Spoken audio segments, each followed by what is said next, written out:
I am your host, Nicole Will, and we're so happy you're here as we navigate the world with your aging loved one. We are here to come alongside older adults, family members, and the senior living community as we explore the world of aging and elder care with helpful resources, informative interviews, and approachable conversation.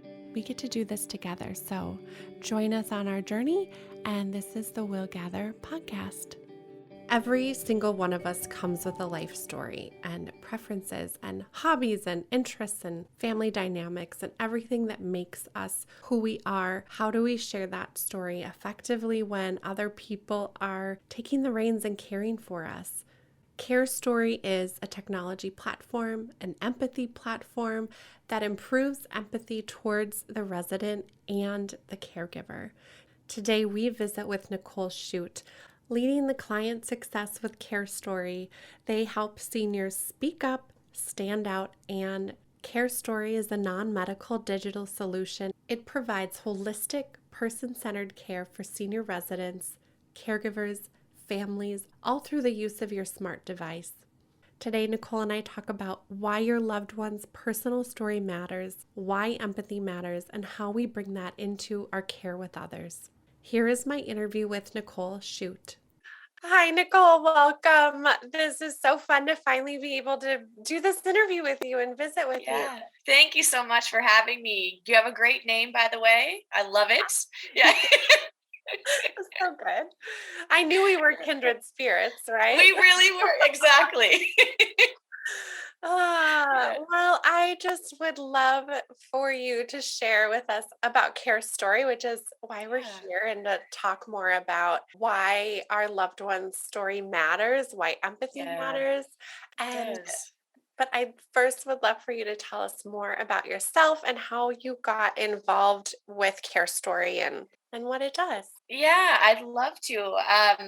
To be honest, coming into this senior living space was a little bit by accident, but it's one of those things that happens when you least expect it. Your journey takes you one way and you think you're supposed to be doing this, and then quite by accident, but really it's not. It's universal. You step into a new space and it just turns something on for you.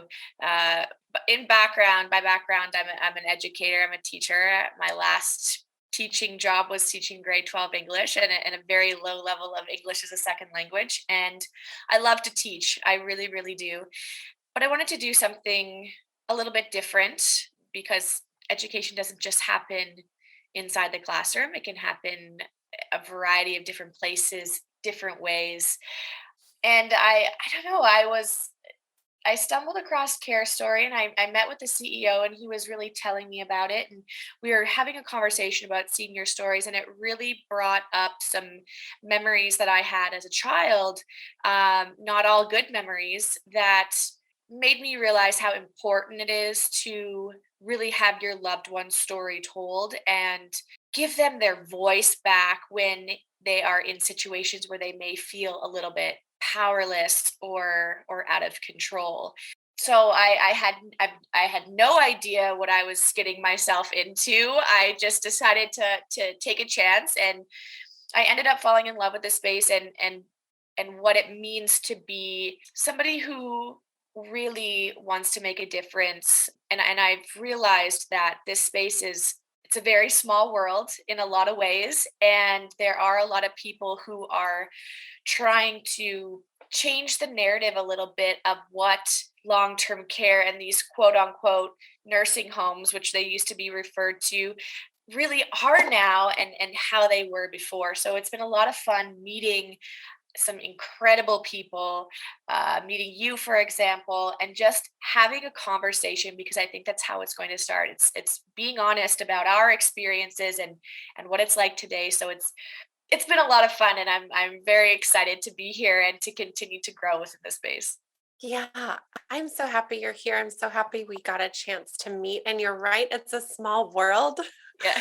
when you when you would start meeting people and hear other names and how people are connected. And I'm so glad. I hope Yeah. everyone's, been open arms and welcoming you in Oh, and absolutely. And all of Yes. that. Yeah, and Yeah. you're right, it is about conversation. I think we're both really passionate about wanting to talk about all of the things and sharing information with people and rewriting the narrative about what Yeah. that can look like and how we can care for people that we love.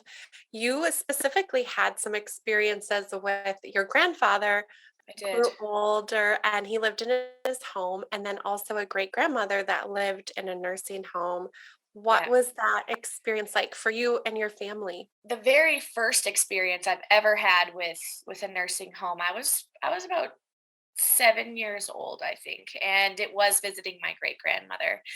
And my great grandmother, she was diagnosed with schizophrenia, and she had a very difficult time finding a forever home, we'll say, or a place that she felt really comfortable, because she had a lot of past trauma that really affected her, and people didn't understand her, or they didn't know how to care for her, essentially. So she kept kind of bouncing from home to home. So she was settled in one home in particular, I remember, and I was about 7 years old, and I was really excited. I've never been to a nursing home, but from what my mother explained to me, it was like a sleepover for seniors. I'm like, oh, cool, and so I was excited. I dressed all in pink because that was my great grandmother's favorite color. I made her a card, and within the first 10 steps into the building, I felt like I sunk. Like all my excitement was gone. I still to this day, being 31 years old, remember every, like, the detail, the smell, the lighting, the decor. It was very heavy, and we walked past this common room, and there were probably about 20 different seniors who were just sitting there, not being engaged with. And I was like, that scared me as a young child. I was like, I don't want to end up here.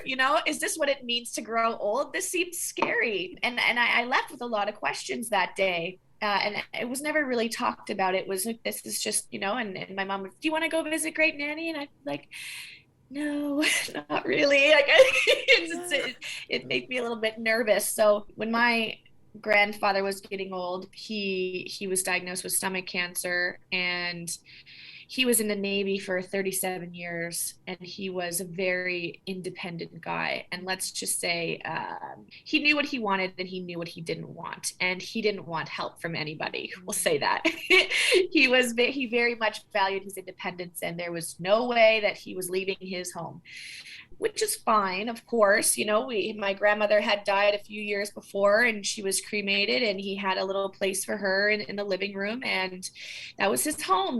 He built it with his bare hands, so he didn't want to leave that. But he was in a lot of pain, and he was very cranky. Probably for the last 10 years of his life, he was very cranky, for lack of a better term. He was very cranky, and he wasn't very nice to care staff that were coming in and out at all.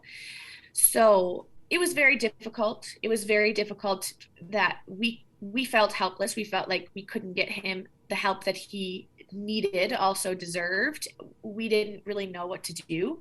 When he was dying, we didn't really know what hospice or palliative care was back then. So we weren't involved in any programs or anything like that. And we were just having just a bunch of different people come through, and he became not, Doug Hughes, former deep sea diver of the Royal Canadian Navy. He was that grumpy old man who I have to go and take care and do this for, do this task for, do this task for. So that was really difficult, and he has passed since a while now since he's passed. But the difference that it would have made for some of these people to come in and understand where he came from, who he is, why he's cranky, he's cranky because he's in a lot of pain. He some of the things that he had to do with his work, it put his body under a lot of stress. So he had a lot of things, had a lot of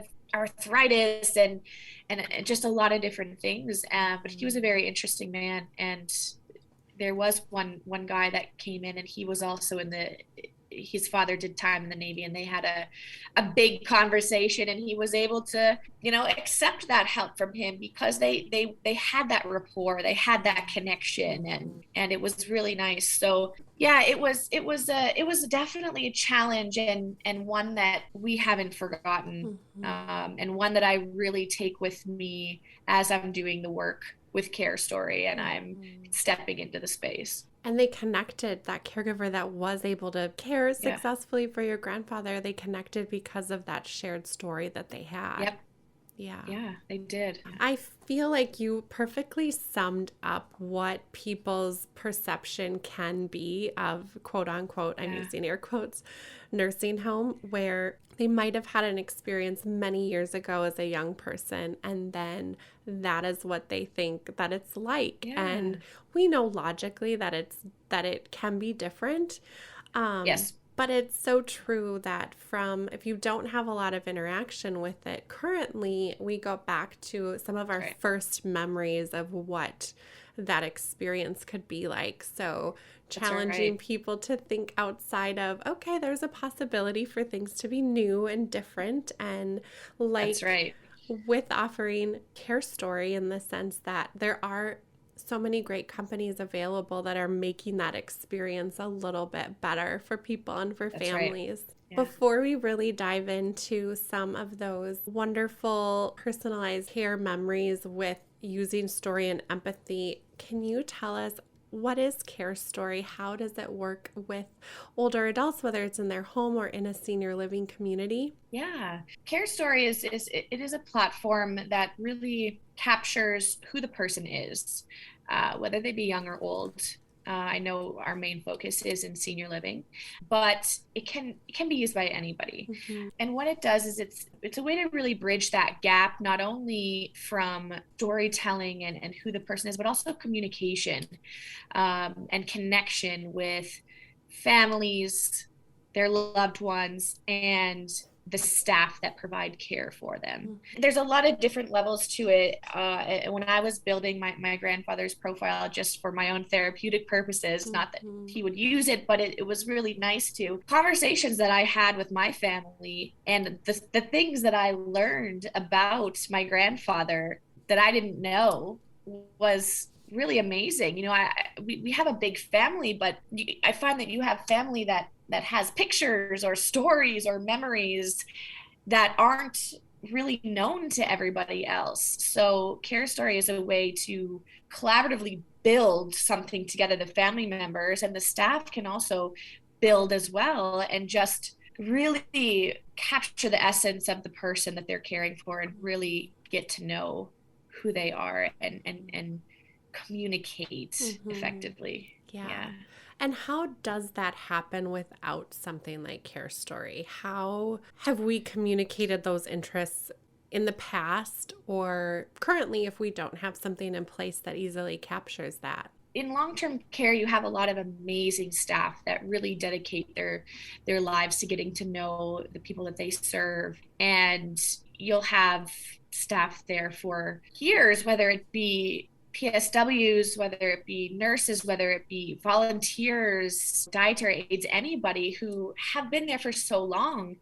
And that's kind of how CareStory came about. Was one of our co-founders. She was a volunteer at a very big community, and she was about 80 years old when she retired. So she knew everything about everyone. And she knew all the little details, all the care preferences, whether Mr. Smith likes his newspaper rolled up or flat when he gets delivered in the morning. Even these little things that really make a difference. And how is it that it's shared with everybody? When my great grandmother was admitted to different communities, they would take a very extensive history of her, like likes, dislikes, things like that, because that is very important, and communities recognize that. But it's usually stored in a place that is not as easily accessible as it should be. Through no fault of their own, we see that there is a staff shortage in these communities, and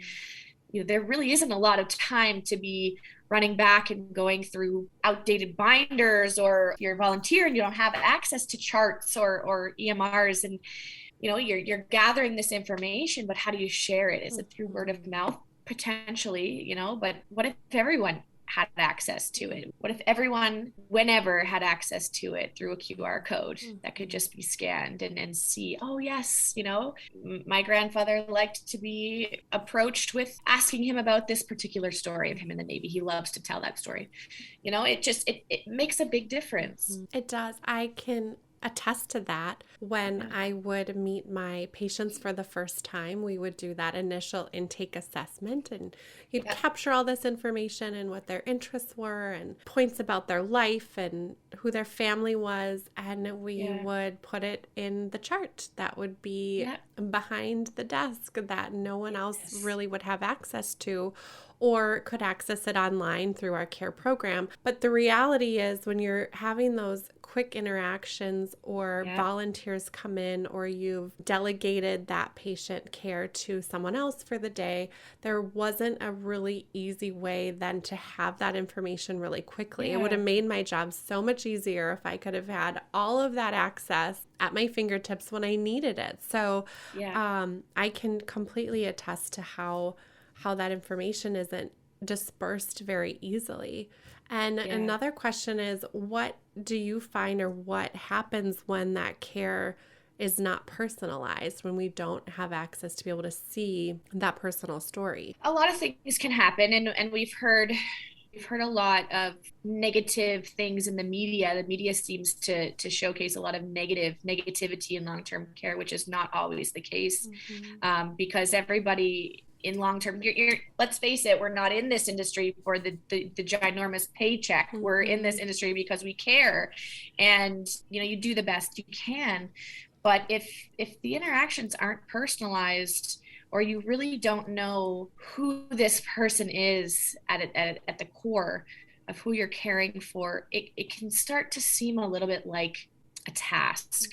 You have ABC tasks to do, and not, okay, we have to meet with Mr. So-and-so or Mrs. So-and-so and help them. It seems a bit lonely to be in a place where you're not really known. It's scary, because receiving care, watching my grandfather go through what he went through, receiving care is a very intimate and vulnerable thing, and it requires a lot of trust. So to be able to accept such vulnerable care from strangers is very difficult. But to have somebody that's really trying and really sees you, even if it's something so simple as starting, if somebody remembered that I like to start my day with a cup of green tea, that may not seem like a big deal, but it feels like you are heard, you are valued, and you are understood in this place that is not the home that you grew up in or had your family with. Communities are amazing for socializing, and that those interactions, and when life gets a little bit tricky, living on your own. But it's also not the place where you have most of your memories from most of your life. So it can be scary, lonely, difficult, isolating. And, it makes you feel like a human being to have these personalized interactions. Yeah, to really be known, to have that personal care. And as we connect to those personal histories and stories, that's when we can grow in empathy. You and I had talked about that. Why does empathy matter when we care for others? Empathy matters in everything that we do, but especially when we're caring for others, because as caregivers and as care staff, it's very important to be able to separate yourself from what you're doing, because otherwise you're going to be hurt and heartbroken and everything all the time, and that you just can't work effectively like that. That's not healthy. However, empathy is a very important thing, because it takes you from doing a task to actually being a crucial part of somebody's day. I'm sure that as care staff would see specific situations or diagnoses or behaviors that happen all the time, and you get a little bit desensitized to it because you have to. But with empathy, you can understand that this is somebody's loved one. This is somebody's father, mother, brother, sister, daughter, somebody's family, and really putting yourself in your shoes. And that's, I've had a couple of conversations about that before with people.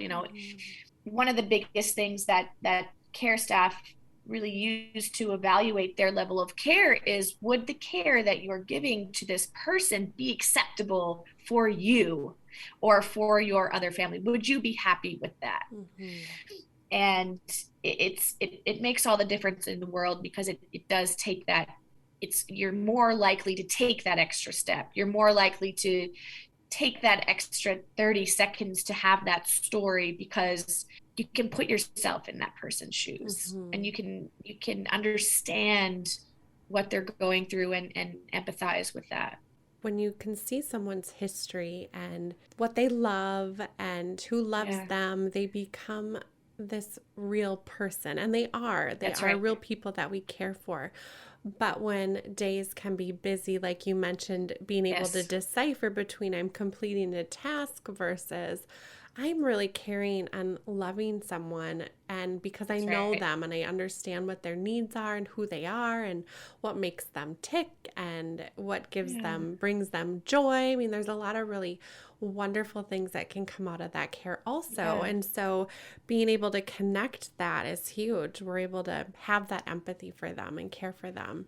I think ease of use is so important when we're talking about trying a new platform or wanting to implement programs to make life easier and for our residents to be fully known. What's the process with CareStory? What does that look like as we implement that program? You're absolutely right at the ease of access. That's what ultimately our goal was, to have this information easily accessible for staff, and also easy for families to really build this profile. So, for example, with my great grandmother, when she first went into her community, she met with, I can't think of the term their title was back then, but I would assume it's some sort of activity staff or activities director, and they really sat down with us and they built this. They had a piece of paper and they really kind of built a little profile for her. So, if you're a family member and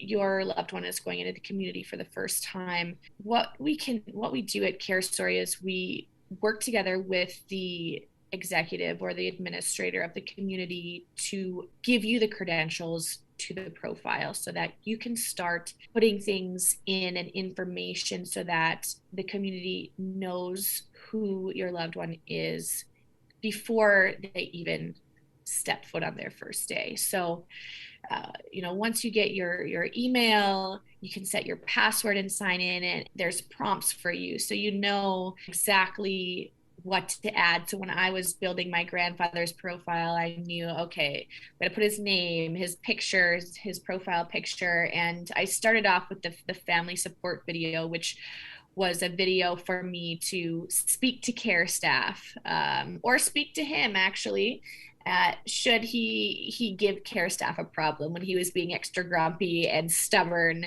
There's a video there that's saying, "Grandpa, you promised me that you'd be nice. Come on." They're just trying to help you.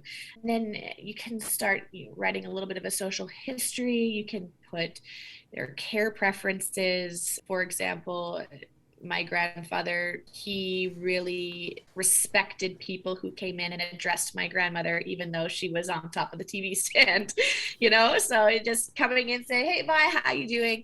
And then connect with my grandfather. So just little things like that make it accessible for care staff to see. You can upload music and messages if you're living on the other side of the country and you can't get in to see and visit as often as you'd like. You can post video messages, and you can build a timeline with pictures. So it really is a step-by-step process that I personally take pride in helping to educate, how to build the profiles and how to build this so that people know who your loved one is, Mhm. who you are as a person, who they are as a person. And then, it's able to be edited by staff. So once they move in, activities can have a look at the profile and add some things that are missing, or if there's some hobbies or interests that change. I mean, I change my hobbies all the time Yeah. and my interests. So it's okay to change things and have that available. So it really is as simple as, following these online prompts and inputting some information and scanning a QR code to view it or to edit it. And for people wondering, okay, what is a QR code? It is when you take your cell phone and Yes. open up your camera and Yes. you take your camera and you look at the code, which looks like a scan. I'm trying to explain this Yes. verbally. Yeah, And it's once like a you, square. yeah, it's like a Yeah. square scan. Yeah. And once you do that, it'll pull up the website or link of where it will direct you, which would then be your loved one's personal Yeah. information. It would be their story. Yeah, actually, when you scan it, it pulls right up to the profile. Now, I do want to mention, though, that privacy is very important to us as well. Mhm. So you cannot just go in and open your camera and take a picture of it. It is not scannable that way. So we made it so that our loved ones' profiles are accessible. However, you have to have the CareStory app Mm. with the email and passwords so that when you open up the app, you can scan it with that little camera. Gotcha. Um, I love but that. that way, I love that yeah, that safety piece. That is huge. I'm of so course, glad you mentioned that. that's very important because there's certain details that maybe you don't want to share with just Mhm. anybody. And the family then can decide who has access to that information, Yep. correct? Okay. Yep. The family can add different users, or the staff can add different users. Whoever you can add and remove anytime you want. You mentioned the app, so we can use it with our cell phone, but is it also available on a desktop computer? It is for sure. So any Android or iOS device, it can be a tablet, or a mobile, a cell phone, something like that. But you can also log in at www.carestory.ca with your email and your password and go from there as well. You and I had talked about the many different ways that it transforms care, and I want you to Yeah. share some of those stories with us because it just highlights and details the transformative things that happen when we are known and when we are seen by people. It really is beneficial for a lot of different reasons, but specifically what we've seen is in memory care. We've had many stories shared with us where somebody would be going responsive and be needing to trying to leave or trying to phone somebody, trying to phone their kids because she was worried that she didn't get home in time to cook dinner and pick them up from school. And what happened quite often, pretty much a daily for this one particular individual. And we had one of her children actually uploaded a video for the family support video on her CareStory profile that staff would play for her every day and say, "Hey, mom, we're okay. We got a ride home from school. We had dinner. Everything's fine. We love you so much. We'll see you soon." And that was able to really comfort her in saying, okay, everyone's good. I can relax a little bit more.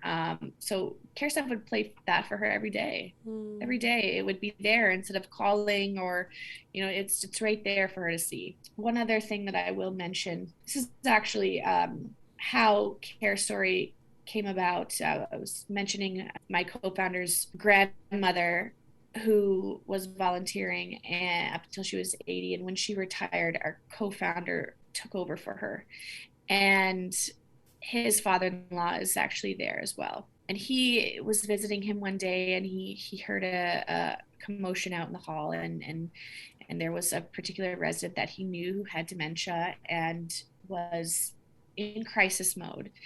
And he knew, my co-founder knew that his wife liked to sing to him in these sort of instances. So he got her on the phone, he called her, and he was able to put her on speakerphone, and she could sing for him. So in that case, we've had similar situations like that where families can upload a video of them singing and have it there to play instead of having to run and grab a phone and hope that they pick up. Here it is right there. But some of the best stories that I've ever heard would be those feelings of being heard and being in a busy community with 300 plus residents, and just having that one nurse still come. I had a woman tell me, she's like, Nicole, you have no idea how nice it feels to have somebody come in and bring me a biscuit with my tea, because they remembered that's how I like to take it. It feels like I matter, and it feels amazing to be part of that. We're talking a lot about senior living communities. Is this also available for people that are in a home setting also? Yeah, absolutely. This would have been amazing for my grandfather at home. You are able to print the QR code so that it can be anywhere in the home, in your own home even, or on a bracelet. We have little bracelets that have the QR codes with your profile on them. So I think it would be, we work with a lot of people as well in their own home. And I think that it makes the same amount of difference, because when you're at home, talk about being vulnerable, you have strangers coming into your own home, your house, right? So it's nice to have that connection with somebody right away, so that you can feel comfortable with receiving that care and with that person that's in there in your home,